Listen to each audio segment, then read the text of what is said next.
Hey, welcome to Pure 99, the most valuable and interesting AI news from the past 24 hours. I'm Steph. Let's get into it. There have been so many new models recently. It feels like we are entering another peak season for AI updates. Yesterday alone, we got two new models, GLM-5.3 and Gemini 3.7 Flash. Let's look at them one by one. Starting with GLM-5.3. Z.ai calls GLM-5.3 its most capable open-weights model for coding. On Z.ai's own coding benchmark, it scores 50% higher than GLM-5.2. But the biggest surprise was cybersecurity. Z.ai says GLM-5.3 now ranks first on CyberGym, a benchmark for finding vulnerabilities. It also scores more than twice as high as GLM-5.2 on advanced security tests. More importantly, the model has already found 2,436 real vulnerabilities across 269 open-source projects. 53 of them received CVE numbers and were publicly disclosed, including vulnerabilities in the Linux kernel and Apple's browser engine. What impressed me most is that the AI argues that keeping this capability closed would actually be less safe.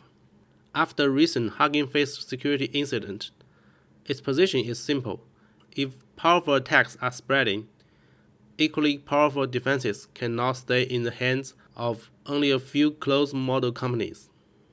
The AI pointed out that Anthropic provides missiles and security service to around 150 large organizations, while most companies and open source projects cannot access the same level of protection and may even be turned away when they need help the most.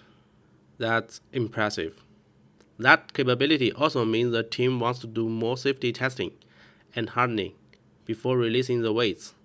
The company says the open weights should arrive in about 2 weeks. Next, let's look at Gemini 3.7 Flash.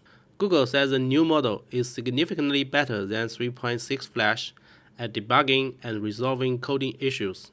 It can also design more functional websites and apps with fewer prompts. And it has improved reasoning and accuracy for real business workflows.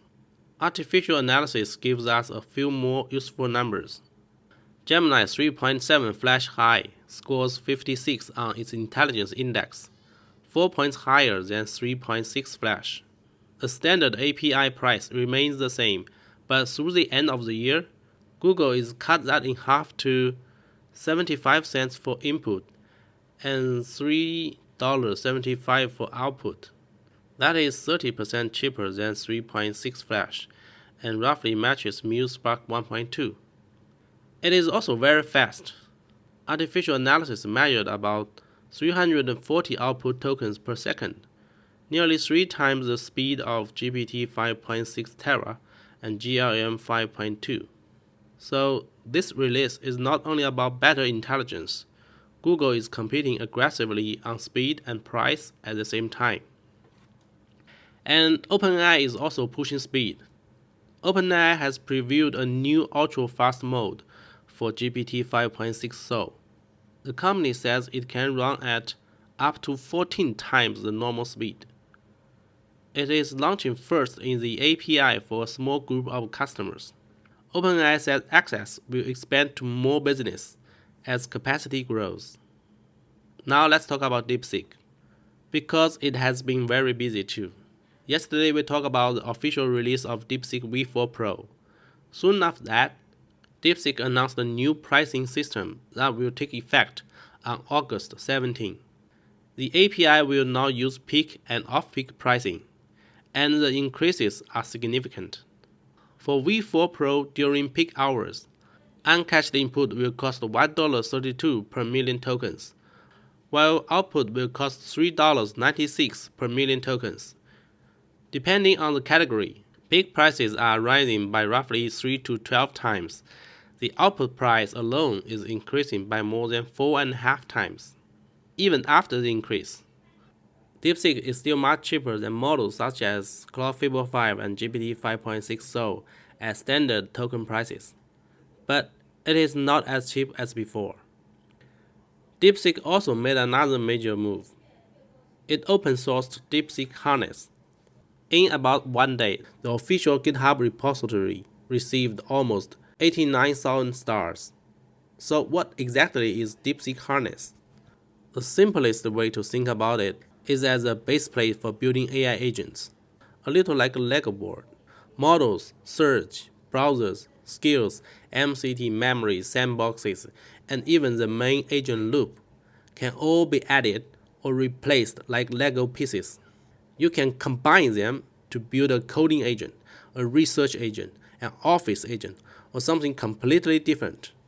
I've already seen many developers using DeepSeek Harness to build their own products. For individual developers or companies that want more control over their agent stack, this open source release is a huge gift. And finally, OpenAI has launched computer history.